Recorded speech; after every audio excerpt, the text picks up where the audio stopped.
ಕೀರ್ತನೆಗಳು 55ನೇ ಅಧ್ಯಾಯ 22ನೇ ವಚನದಲ್ಲಿ ವಾಕ್ಯವು ಈ ರೀತಿಯಾಗಿ ಬರೆಯಲ್ಪಟ್ಟಿದೆ.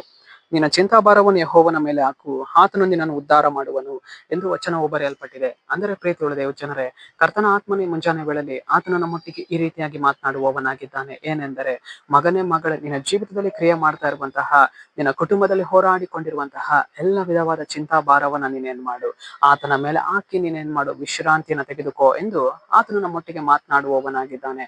ಪ್ರೀತಿಯುಳ್ಳ ದೇವಜನರೇ, ನಮ್ಮ ಜೀವಿತದಲ್ಲಿ ಇವತ್ತು ಅನೇಕ ಒಂದು ಬಾಧೆಗಳು ನಮ್ಮನ್ನ ಬಾಧಿಸುವಂತದ್ದಾಗಿದೆ. ಅನೇಕ ಚಿಂತೆಗಳು ನಮ್ಮನ್ನ ಹೋರಾಡಿಕೊಂಡಿರುವಂತದ್ದಾಗಿದೆ.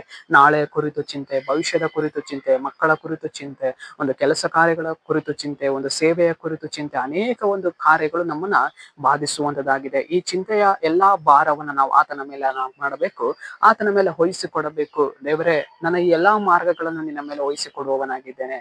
ಕರ್ತನೆ, ನನ್ನ ಜೀವಿತದಲ್ಲಿ ಹೋರಾಡಿಕೊಂಡಿರುವಂತಹ ಈ ಎಲ್ಲಾ ಚಿಂತಾ ಭಾರವನ್ನ ನಿನ್ನ ಮೇಲೆ ನಾನು ವಹಿಸಿಕೊಡುವವನಾಗಿದ್ದೇನೆ. ನೀನೇ ಇದನ್ನು ನೋಡಿಕೊ ಸ್ವಾಮಿ ಎಂದು ಹೇಳುವಾಗ, ಕರ್ತನಾತ್ಮನು ಖಂಡಿತವಾಗಿಯೂ ಆತನು ನಮ್ಮನ್ನ ಕದಲಗೊಳಿಸದೆ ದೇವರು ನಮ್ಮನ್ನ ಏನ್ ಮಾಡುವವರಾಗಿದ್ದಾರೆ, ಸ್ಥಿರಪಡಿಸುವವರಾಗಿದ್ದಾರೆ.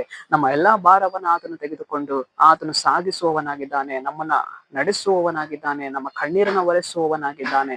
ಪ್ರೀತಿಯುಳ್ಳ ದೇವಜನರೇ, ಆತನು ನಮಗೆ ಕುರುಬನಾಗಿ ಇರುವುದರಿಂದ, ಆತನು ನಮ್ಮನ್ನ ನೋಡಿಕೊಳ್ಳುವಂತಹ ಯಜಮಾನನು ಆತನಾಗಿರುವುದರಿಂದ, ನಮ್ಮ ಎಲ್ಲಾ ಚಿಂತಾ ಭಾರವನ್ನು ಆತನ ಮೇಲೆ ವಹಿಸಿಕೊಡುವಾಗ ಆತನು ಖಂಡಿತವಾಗಿಯೂ ಅದನ್ನ ಏನ್ ಮಾಡುವವನಾಗಿದ್ದಾನೆ, ನಡೆಸುವವನಾಗಿದ್ದಾನೆ. ಸರಿ, ನಾವು ಪ್ರಾರ್ಥಿಸಿಕೊಳ್ಳೋಣ. ಅಪ್ಪ ಕರ್ತನೆ, ನಿನ್ಗೆ ಸ್ತೋತ್ರ ಸ್ವಾಮಿ. ಈ ಮುಂಜಾನೆ ವೇಳೆಯಲ್ಲಿ ದೇವರೇ, ಈ ವಾಕ್ಯ ಭಾಗ ಸಂದೇಶವನ್ನು ನೋಡುವ ಜನಗಳನ್ನು ಸಂಧಿಸು.